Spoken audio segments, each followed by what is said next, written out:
Welcome to Santa Barbara Talks with Josh Molina. It's such a pleasure today to be here with Andi Garcia, who is co-founder of the Ortega Park Steering Committee and really a overall community activist, does a lot of amazing things, and somebody who I historically is known through Ortega Park activism. So we're going to talk about that in a second. But first off, I wanted to welcome Andi to the show because we're going to talk about what's going on with all of these terrible, horrible ICE deportations. But Andi, thank you for taking time. Whereas we record this, we're on a Sunday.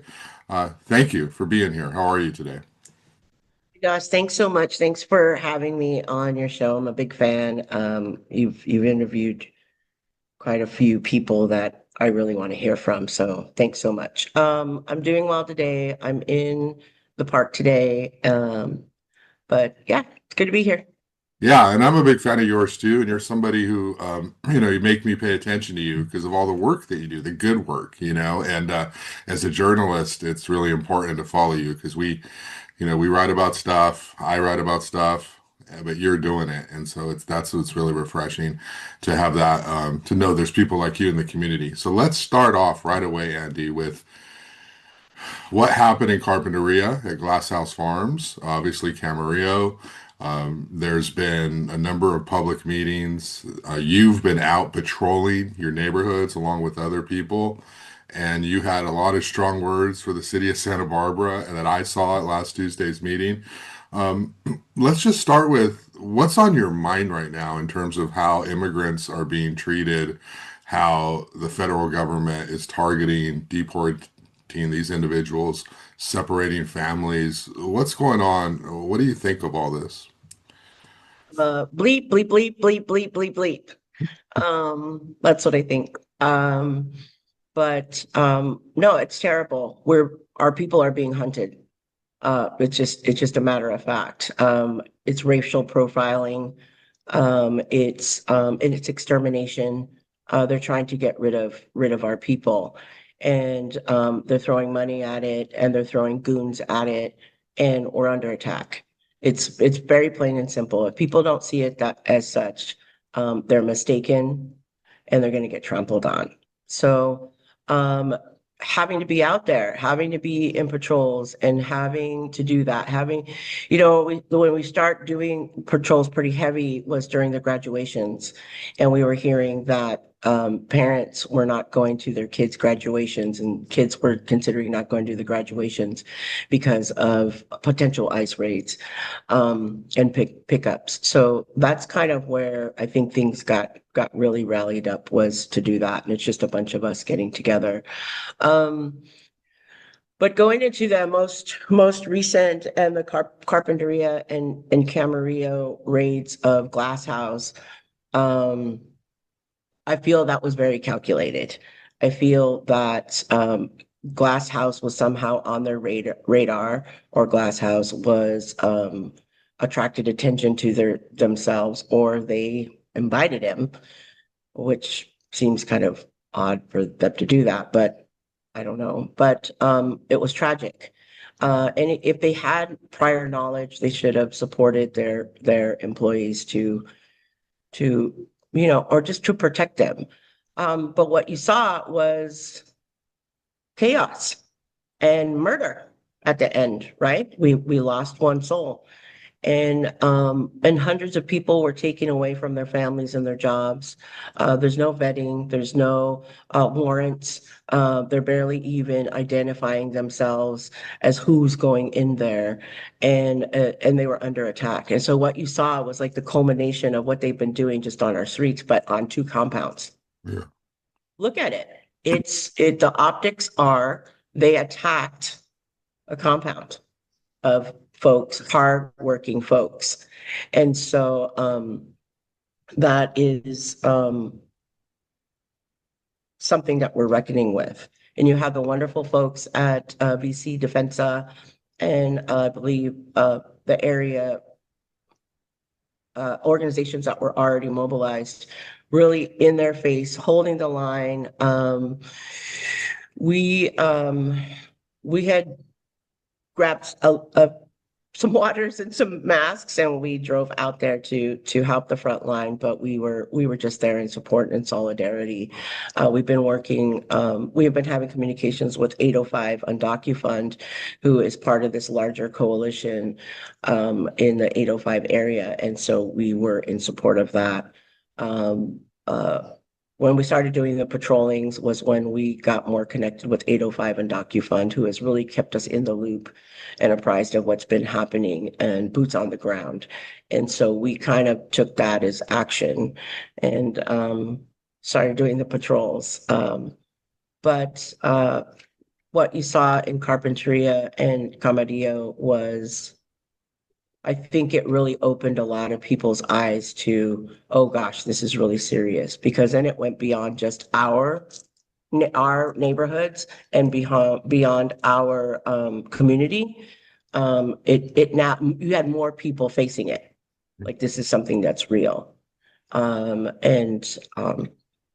that was a very, very sad day. It was also a very productive day because then you had City of Carpinteria just jump on it and have a meeting like right away. And people were angry and frustrated and not knowing what to do and what the hell is going on. And you had every voice out there, every color, every background. And so there, I can't say positive, but there are some things that are happening and people are banding together to get answers. And there's a lot of questions. Right. Yeah, there's so many questions in terms of why they were there. There were two warrants. What was the initial reason the federal government went there? And Right, it's, if you spend any time on the internet, it's very frustrating because there's lots of finger pointing going on from people who on the internet are actually supportive of these deportations, but out in the real world, they don't really show their faces. And, no. I think that says a lot too. But let me ask you this. There were something like 354 arrests, deportations, people taken into custody. People, I should say, people taken into custody. And four of them, it turned out, were felons, and the rest of them, as far as I know, were just workers, right? They were Right. undocumented workers, and I don't even know that, I just know they were taken into custody. Um, Talk about the trauma that comes with just sweeping up a whole bunch of people, removing them from their homes, their families, their children in some cases. And then you find four people who are actually like violent, right? Who are actually felons who have criminal records. And what about everyone else who's caught up in all of this? I mean, what does this do to a community? These aren't just people off to the side. These are real people in our community. What does it do when you just sweep up that many people out of a community? What they did is that they committed violence against a community for, like you said, maybe for violent people. So how does that measure? Hmm. Like how does that merit? So that's ridiculous. But I'm saying ridiculous in the terms of at a time when we had democracy. Yeah, Our democracy's it's dying. yeah. It's in hospice right now. Is it dead? No, but we need to do something. The trauma, um, I think the optics of it, I think, like I said, a lot of people were affected. The optics of even the abductions that are happening in our neighborhoods. Nobody wants that in their neighborhood. I'm convinced that even folks that voted for this administration don't want abductions, don't want to see it, don't want to traumatize, don't want their kids to see that, to see these masked men kidnapping people on the streets. Nobody wants to see that. I think that's where you're getting more people involved. I think that's why I don't think people are skipping sides. I think they're just like taking a stand and really asking that question, what the cops are going to do and all of that. So the trauma, it's there. Everybody's feeling it. There's guilt as well. We all feel guilty because we're not doing enough or we can't do it. We can't stop it. Um, there's loss of hope. We work really hard to make sure that people are aware that we have hope. When we work together, we outnumber them. We outnumber them. And so the trauma, I'm not a licensed therapist, but some of my healing friends who have provided virtual healing circles, and we had a healing circle here in the park, which was really beautiful. It's like we're walking around with a lot of that, a lot of stuff in our bodies and souls already. And so when you see a human being attacked, a human being abducted, a human being hunted, you're triggered into all kinds of different modes. Yeah. And so you're getting people more defensive.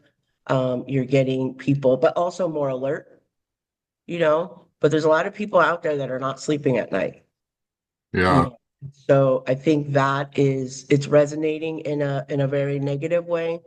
That's why when we speak to others about what can I do, we let them know that resistance has a lot of different faces. There's a lot of ways that you can do something to kind of support this, but and that's the other thing is that people are also like, what can I do? And they're getting really frustrated because they don't know what to do. There's a lot of I don't know what to do, and so they're putting their energies in a lot of different ways that maybe not aren't as helpful. And then you have others that are doing incredible work that are helpful, like the nurse Beto Rios, who is doing collecting. She was doing food deliveries and then she was collecting for a pantry, and now she's on the move. She's working directly with 805 and DocuFund in Carpinteria. So that's an example of someone that said, "What can I do?" and just did something, Yeah. you know. And so I think we all handle our traumas in different ways, and so finding the way that's most productive, I think. Yeah. I particularly get upset, sad, angry when I read these stories about parents separated from their kids, and like there's that story in the Independent about the mom who was deported, and then the oldest teen had to take care of the younger brothers in there, because there's a lack of human sort of decency that comes with this. I think you said at the top of the show, it's shocking that there are people out there who will say things like, well, if you come into the country illegally, then you have to like bear the consequences, right? Like it's almost like they blame the parents for putting their kids in these situations.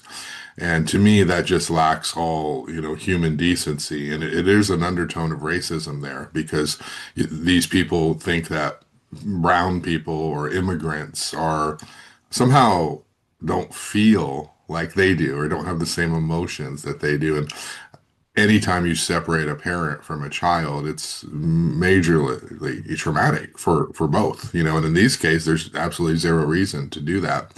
And so that's what bothers me about this whole thing is just kind of seeing a little bit of some people's true colors. Like it's kind of like some people are really comfortable with you as long as you're in your role. Like like me or other they're nice to you as long as you're in your role. But as soon as you start to complain about the system, then all of a sudden you kind of see their true colors. Well, you should just be happy that you're here, or they should just be happy that they're here and obey the law. So that's what's really bothersome to me is the separation of families and then just turning it into oh, Salute is bad or Gavin Newsom is bad. It's like this is not about any of that. This is about how would you feel if you couldn't go home today to your kids, and how do you think your kids would feel? And just because you took a risk to come into the country, which by the way, I mean, I'm sure it's true with you, but most of us, not very long ago, we had parents or grandparents risk their lives to come into the country. It's not easy. You don't just walk across the border. Like, women definitely risk their lives, and men do in different ways. It's hard. It's rigorous. It's a journey, right?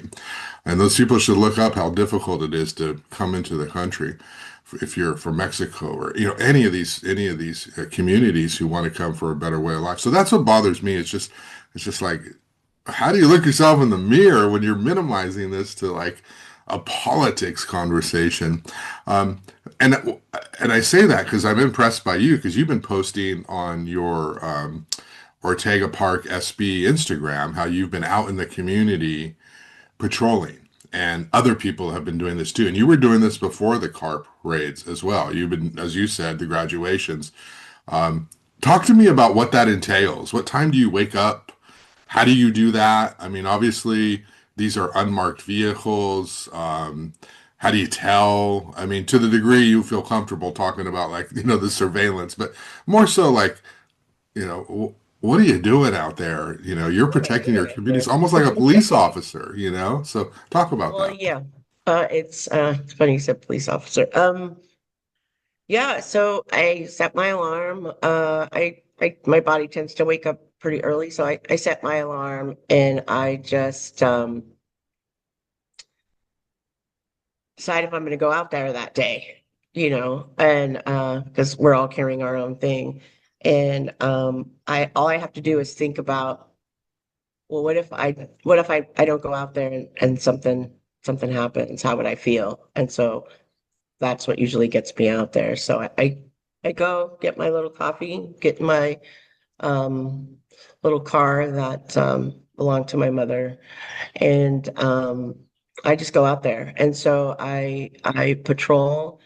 And so I grew up on the east side. I don't live there now. I don't live here now, but I grew up here, and I do my most community work here. Even when I moved back to Santa Barbara about 7, 8 years ago, I came back home, and home was here. And so, but I know the streets backwards and forwards. As a kid, I just grew up here and ran the streets a lot with friends. And so I felt like that was most comfortable. I still have family that lives on the east side, and that's very important to me, making sure, ooh, I get all misty, but making sure that I'm doing my due diligence for my family and some of the families that I do know that are still living here. So, and our kids, I mean, we service our kids here at Ortega Park. And so those families are our kids. And so I got to be out there. So I go there, I roam around. I actually pick where I grew up, which is right off Salinas Street, and I start there. And my strategy is that if the ICE folks are coming from the south, they're usually getting off at probably two freeway exits if they're going to hit the east side, which is the Salinas Street exit or the Milpa Street exit. So I start with Salinas Street.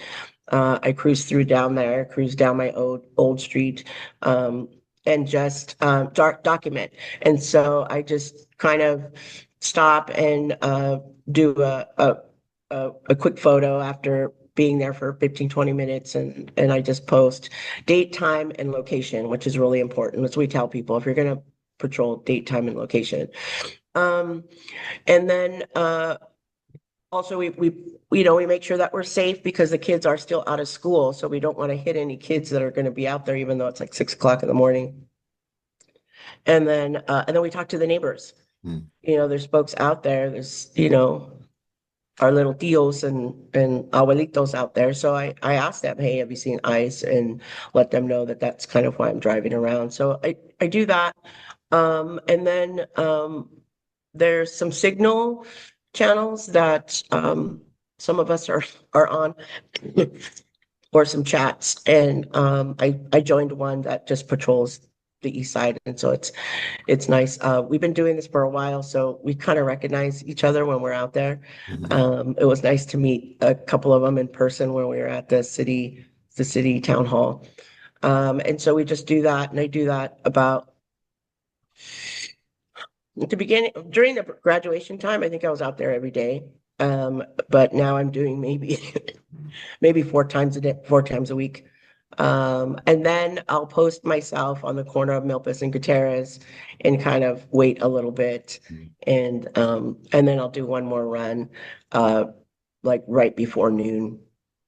And I'm usually on the east side from like about maybe 6:30 to about maybe 12 or 1, and just do that. And then of course I patrol the park a little bit, um, and check that out. And then I go on to doing the work that I'm doing. And so that's kind of how that is. And there's a few of us that are doing that on the west side, and there's a few of us that are doing that when the graduations. We even patrolled UCSB, and that was Chelsea Lancaster. I think she put together a patrol out there as well. The students were reaching out that they were feeling a little vulnerable, so we did that, and then we just continued to do that during the summer. And then things got worse because then there were some gnarly raids happening. Our biggest concern right now is what's going to happen when school starts. Mm, And so that's when you say about what's on my mind, that's what's on my mind right now. What are we going to do? We're already hearing, I heard yesterday that some kids are not going to go to school. So what is the school district going to do now? They've mhm, been kind of lightweight. Um, and they'll quote policy just like the police department did at the at the at the city hall meeting. But it's not really policy. They're just making proclamations. And my thing with proclamations is it just words. We need ordinances. We mhm. need our community leaders, our administrators to actually take action. So yeah, me and all the other folks that are patrolling, and we're easily like maybe 100 of us out here. Um, why are we doing that work? Yeah. You know, I had a police officer see me at the town hall and be like, "Man, what are you doing there at Starbucks on Milpas and Gutierrez? I see you there. Like, are you there like every day?" And I was like, "Yeah, almost." Um, and I was like, "I'm patrolling, man," you know? And so it's like, it's just kind of funny that he asked me that, and so it's like, and I don't want to say I'm doing your job, but it's just like, I'm just being a good citizen. Yeah. And I think a lot of people are trying to figure out like what to do, and that's what's important. Man, but Josh, when we hear that, are doing the patrols, and then we hear that, whole family got picked up near Adelante or there for a different program. It's Yeah. just that's heartbreaking. Yeah. So it's like you're out there and you're looking and you're looking at, the various cars, and we have people that have done some really good work on identifying some cars, what they look like, what the license plates look like, what the cars look like, the fact that they travel in twos and threes. If you're seeing in a single car, they may be doing like surveillance, but generally it's they when they're going to snatch people, it's two or three cars because they're outnumbered. Mhm. And so that's yeah, it's heartbreaking when you hear that. I don't know how much you want to go into this, but how do you identify a nice car? Is it just like there's a weird license plate, tinted windows? It's it's not It's all of glamorous that. work. You got to be smart about it, but like, how do you know? Mhm. It's all of that. It's they're I guess you shouldn't feel bad about profiling, right? Because they're Right. racial profiling us in the streets. Yeah. So it's like usually not brown, although there's been some brown ones out there. It's the cap, it's the glasses, the driving. They're usually in their gear, and you can barely see through the windows that they're Mm-hmm. wearing the gear. And that's the thing. Their windows are extremely tinted. You cannot see inside most of the time. Um, I'm not an expert at pinpointing them, but I have some patrolling folks that I'm hoping to gain more like laser skills. There's actually some data that's being collected, so they're actually running license plates to identify. We know that they're rental cars, and so there's that. So the rental car sticker has a different registration sticker. I'm still learning about that. We did hear that they're renting from Enterprise Airport, the airport Enterprise. We heard some of that. For me, it's hard to identify still. So I just have to be very watchful. But some of those trends, they work in twos and threes. They're extremely dark.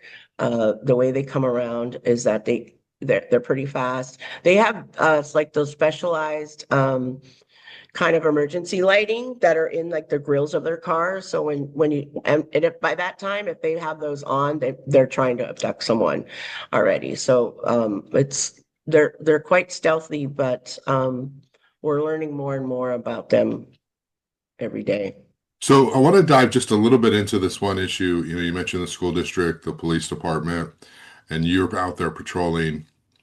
The police department at the meeting said, we do not cooperate. Okay. We don't even get a call most of the time. We don't know unless the community tells us. And there was some pushback against that sentiment. It was sort of like, well, that's not enough. I mean, you are law enforcement. If people can see on social media that it's going down, why can't the police officers as well and send someone out there? And then the school district, of course, it's summer, so they've been sort of not silent, but kind of silent-ish on this whole thing. And then you know, what do you want to see more from law enforcement or school district to be more than just we're not cooperating, right? Like what is that? There's some phrase, it's like you can't be silent, you're an accomplice. Silence is complicity, right? So what do you want to see more from law enforcement or any of these official government local agencies to help you in your efforts here?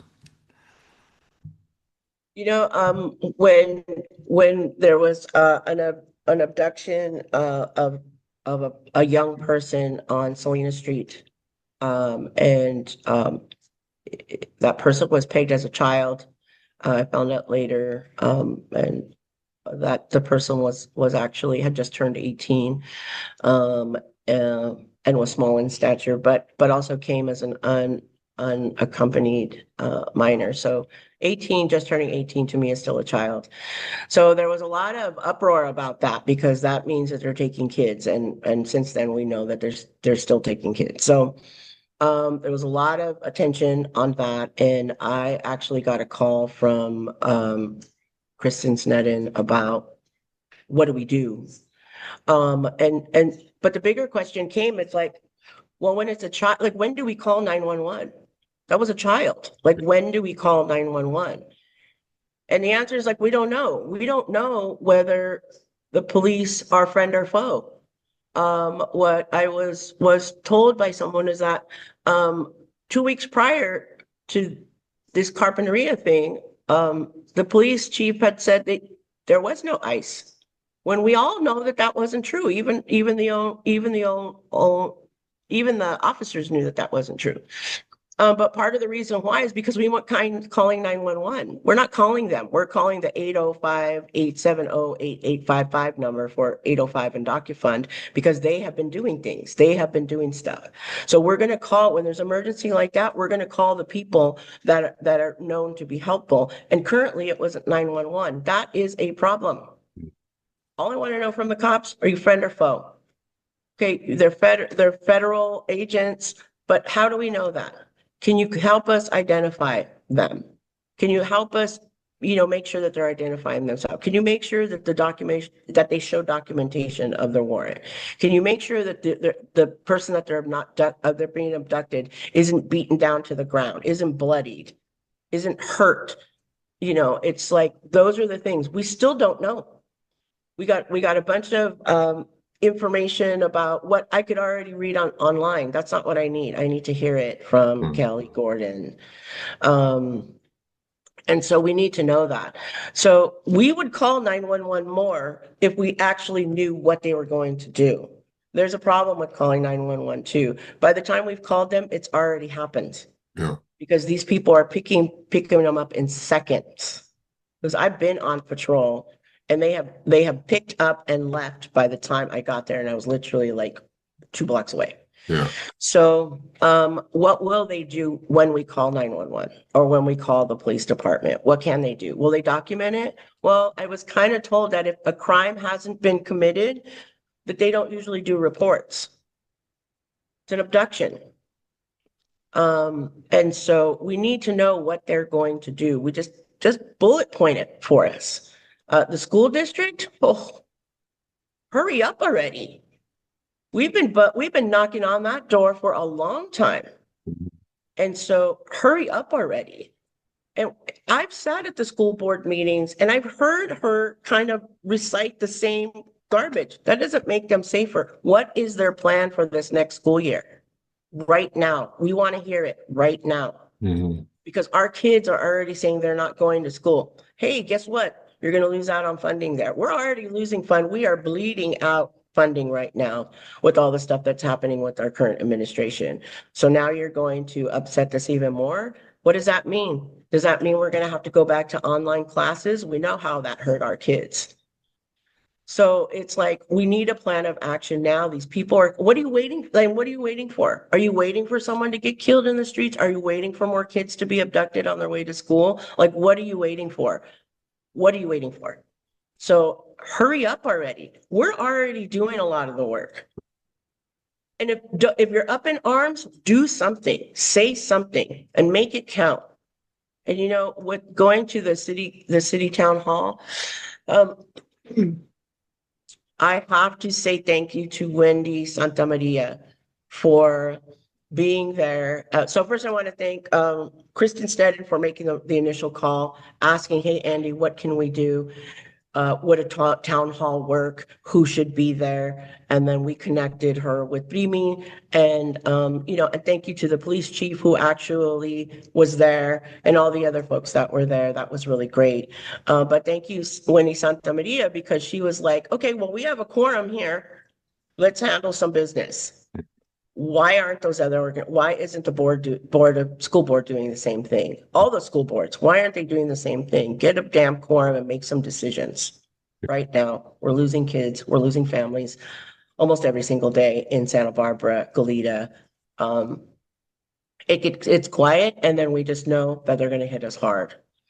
And so that's what I want from them. And not just me. This is what we all want.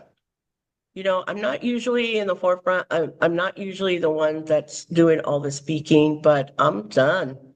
I'm done being silent. I'm done being, I can't say I'm quiet because I'm not quiet, but it's like I'm done not being a little bit more bold and forceful and saying, get us the answers, or we will out you. It's like you don't get to sit in your role and fight amongst each other, or sit there and do nothing with your six figures and then do nothing. You're collecting overtime. Some of those police officers and sheriffs, they're collecting all this overtime. And it's like, really? You're collecting all that overtime where we don't see it. The other thing, just going back to those patrols, one of the things that's remarkable is that I never saw a police officer during that time. They saw me 2 days before this town hall, but they saw me like 4 times, they said. But before then, I don't see them patrolling. If I know that ICE is abducting people between 6:30 and 7:30 in the morning on the east side, and I'm showing up, why aren't they? Just patrol. You're on the clock, I'm not. My own time, my own gas, my own energies, my own worry. I'm not complaining. It's just like, y'all get paid. Right. Do that. So that's what I think, Josh. Yeah. Sorry. No, that's great. And I know Gabe Escobedo is a watcher of this program, so hopefully he's watching, and he might take the chair of the board for the school district to jumpstart things, because a lot of those people are on vacation during the summer, so who knows what's on their radar. Um, Let me shift gears a little bit, Andy, because even before what's been happening this year, you've been a huge player in the community with Ortega Park. And let's talk a little bit about that. What does it mean? What is the work that you're doing there? And let's just back up first. Like, what does Ortega Park mean to the community? There's parks in our town. Like there's Shoreline Park's got a group of people, and Alameda Park's got a certain people, and Pershing Park, and the green space there, and then there's Ortega Park, right, which is really representative of the Latino community, the East Side community. And so, what is Ortega Park? What kind of a role does it play in the community? Well, what's nice about Ortega Park is that it leans on the east side, but it's kind of central. Mhm. Um, the thing about Ortega Park also is that it's in the middle of the most historically culturally rich area of Santa Barbara. You had the Latino community, you had the Black community, you had the Asian community, and you had the Italian community, and all and everyone else. And we were all here. We were all represented. We owned businesses. We were neighbors. We shared food. We shared history. We shared family. Like we did all that here in this area. Ortega Park is where everybody every day we get messages that Ortega Park was where I learned to swim, or Ortega Park's where I met my best friend, or swimming with the beautiful murals was really cool. Or, we had our family reunions there, which like with my family, we had some of the pictures that we have and some of the history we have with our family, other than, a lot of my family owned some of the houses, or lived in some of the houses that are right across the street from the park and within that mile radius. And there's a couple of family members that still own homes there. There's one on Haley Street. And my family's like six generations here. And one of the biggest stories is when we had a family reunion, when one of my great uncles had come back from the Korean War. And so they had a family reunion to invite him back home. We had lost our own family members in those wars. And so uh, having a family reunion here. And, back then there was picnic tables, there was a whole picnic area. A woman that came by today reminded me that that was a dedicated picnic area, and they had gotten some funding from some corporation. And so it was supposed to be designated like that. Currently, it has no picnic tables, no barbecues, no welcoming, no anything there. And so Ortega Park means a lot to people. It's family, it's connection, it's memories, it's history. We're adjacent to Santa Barbara Junior High, where Santa Barbara High School is really close. So anybody that went to those schools has some kind of recollection of being here in the park. We hear it all day long, every day, about people. And then there's the murals and how beautiful they are. And it's one of the few places that actually has murals and had so many of them. So there's about 28 of them. And we grew up with them. I was fortunate to live around here and actually get to paint, on some of the murals with Manuel and Sueta back in 1979 as a junior high kid. And that was really cool, where I was given a choice. He just said, "Hey," he says, are you gonna come paint a mural, or are you gonna go hang out on Milpa Street?" Well, I did both that day, but I put a paintbrush in my hand, and I helped paint some murals with some of my homies here. And that wall has since been knocked down by the city for back 2008, I think. And that was tragic, and it was painful when I realized that was happening. So it means a lot of things to people. The baseball field, families would have family gatherings and have baseball games. There's the soccer fields, of course. Here at the Welcome House, there's, quinceañeras and weddings. There was a time where I worked with the city to open the Welcome House as a teen center, and we did that for a few months, and because it was flavor of the month for city council, and that was really cool. So it means a lot. It means community, it means family, it means childhood. And a lot of people have childhood memories. There's a lot of cool pictures that we've seen. The park has changed quite a bit. The pool is problematic. The whole structure of it is problematic. The person that I talked to today, right before I spoke with you, was saying that, after the Parks and Rec didn't get their 8.5 million grant, that they just kind of forgot about the park. And she says it looks awful, and she's right. She walks her dog through the park every day, and she lives across the street. And she says they just don't care about it. So she asked me, "Well, what do you do?" And I said, "Well, we make sure that they care about different stuff, so we can actually have a decent park." And so I think that's kind of what it means to other people, and it's kind of what it means to me.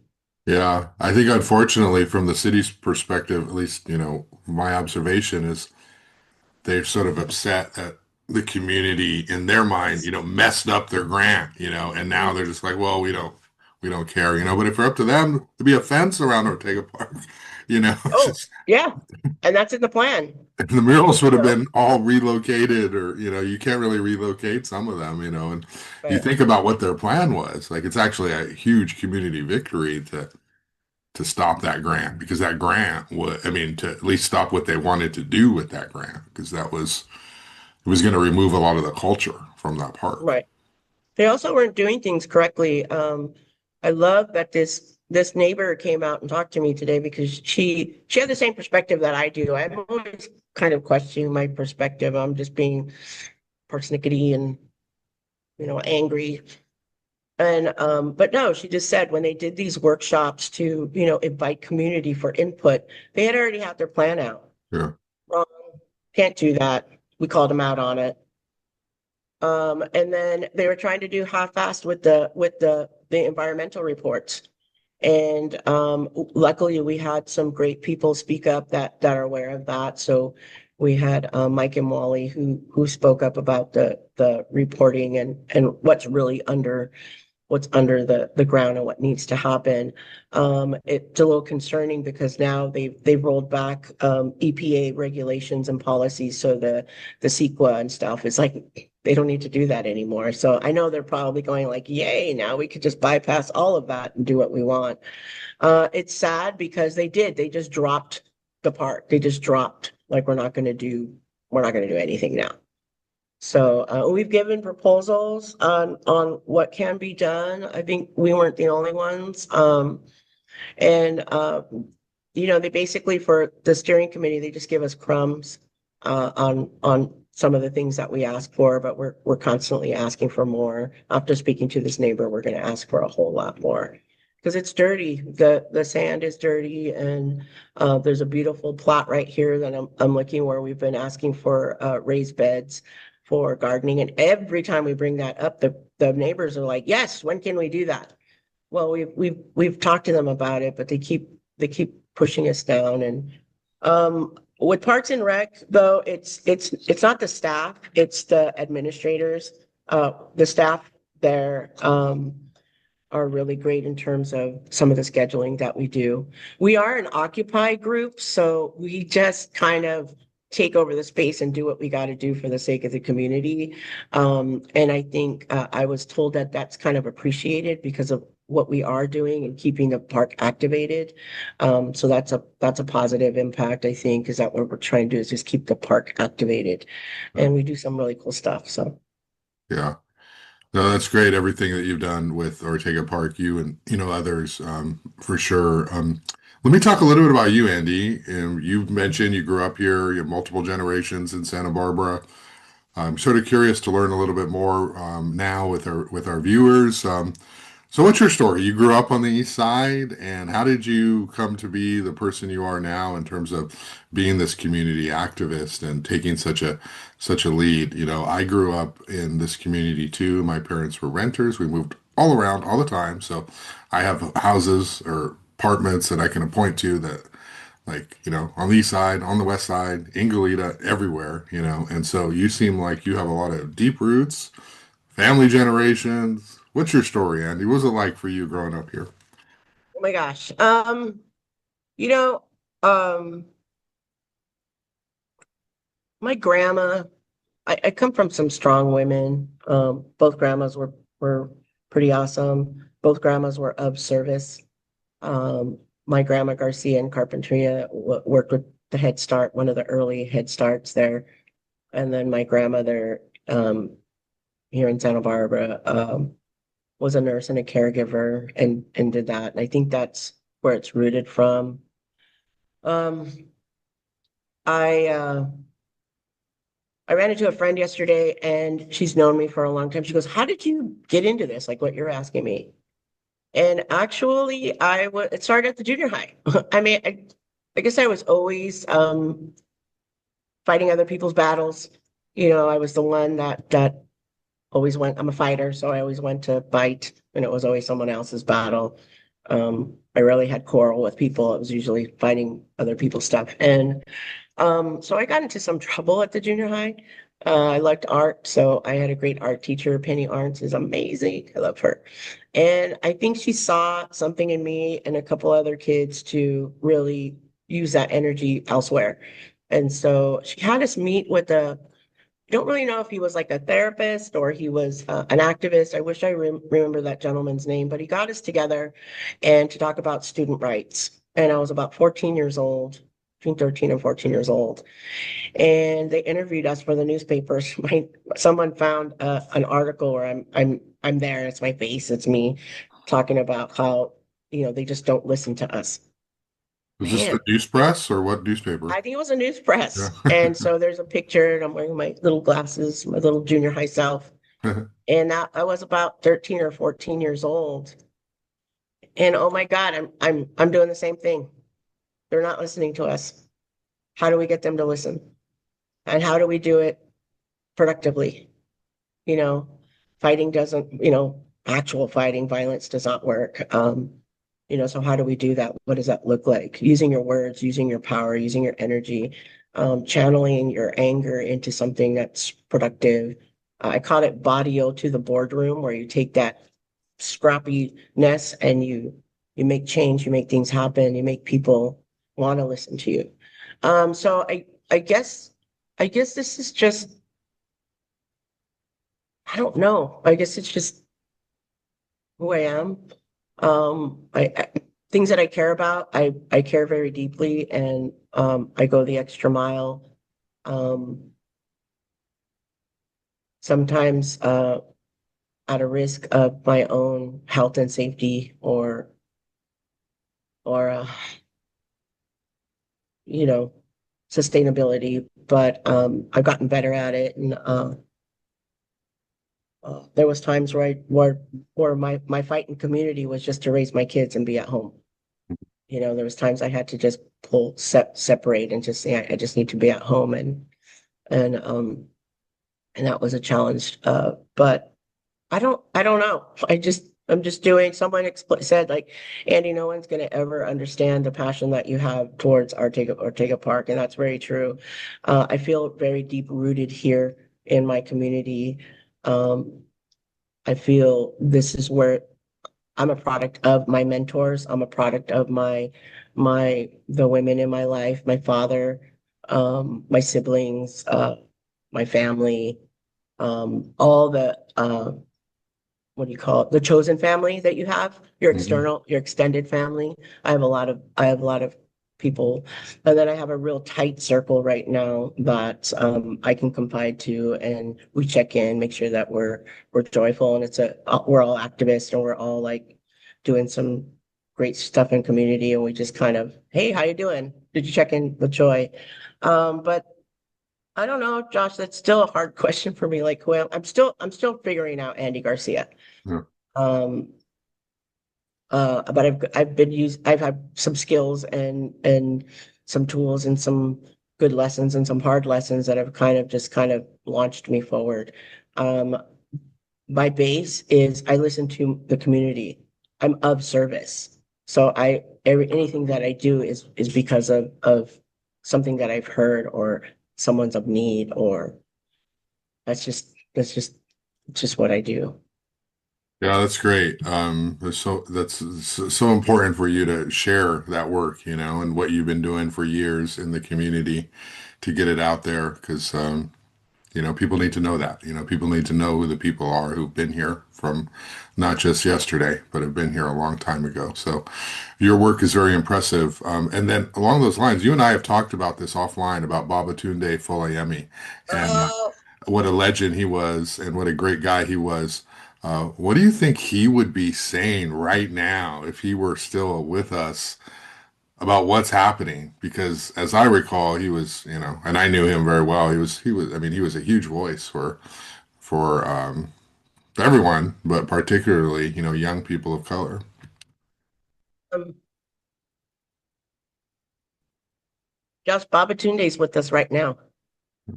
In you, in me, in Akil Hill, that works at SBCC, Yeah. um, and a lot of us. He instilled so many things, and whenever he spoke to us, he was planting those seeds. He was just planting those seeds. He was adding the fertilizer and all the other stuff to go with it. and we're doing the work. So what would he think? Um,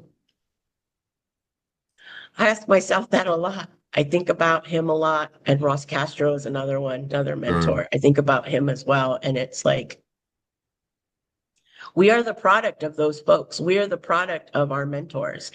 And so I think he would be leading us in a better way. I think he would be hurt. It would pain him. We would see that in his eyes and in his heart. Um, he cared so deeply. He held things so strongly, and then his leadership was just so powerful that he would tell us to fight. If he couldn't be there, he'd be like, keep fighting, keep doing it, keep doing the work, be pure, be whole, be transparent, be communicative, be humble. yeah, And don't get caught up in the politics of it all. Just focus on doing the work. yeah, And I think that's the thing is that he's the one that shared with me that being in a political seat isn't necessarily the most powerful seat. right, It's the voice of the people in the community, keeping our own voices so that we can focus on who we want to serve is the best thing. So he would tell us not to get involved, and call us correct. What we're seeing now is not new. This is genocide. This is racial profiling. This is violence against people. This is extermination. This is white supremacy. And he would keep us focused on those things that it's not new. Learn from the lessons that have already been had and be laser focused on the task at hand, Andy. That's what he would say. But he's right here with us. As soon as you mentioned him, I'm like, oh yeah, yeah. All right. He's in our work. He's in your work. yeah, He's in my work. He's in Akil's work. Um, man, we have these dreams on what we would like to do, and I miss his sweet potato pie. yeah. It's so good. And one of the reasons I'm looking forward to the News Press digital archives coming back online is so that like people can read about, all the things he did. I mean, he was a longtime activist and then decides to run for council and, wins, and he lived on the east side and it was before district elections, of course, but he won a seat citywide, Right. and then he was so quotable, right? It's just like presence. I remember covering those meetings, and when it came time to council comments, it was like, "Oh, pay attention now, Josh, because you're about to get all your quotes for this story because this he's Ooh, an about to break all of incentive. this down." Yeah. So, so yeah, I'm looking forward to that because a lot of the video of those meetings on City of Santa Barbara's website, they don't go back that far, because I mean, it wasn't even that far. It was like early No. 2000s, but yeah, the people he does live on in all of us because we remember, those little pep talks he gave us. It's like, oh, you hear that voice in your head.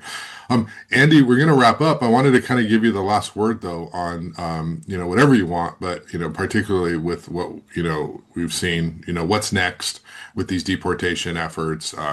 You touched about it. What can people do? I just want to give you the last word as to, what you want to see going forward because people are saying that what we saw at Glass House Farms, may have been targeted, could whatever they're doing with the federal warrant, or maybe there's going to be other farms and other, sites that are targeted. And so it's not over. We wish it were, but it's not. We know the funding ICE is getting. So what's next? What do you want to say? What are your final words here on this topic? I think Glass House, Carpinteria at Camarillo was just the beginning.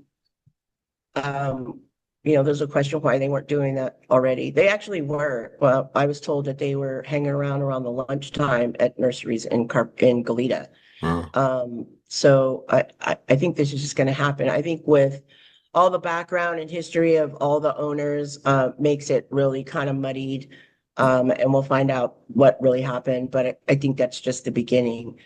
But the other thing is, I want to say that resistance has many faces. It could be artful, it could be boots on the ground, patrolling, it could be protesting, it could be writing, it could be you interviewing, asking those questions. It could be the police stepping up. It could be all those things. And so resistance has many different faces.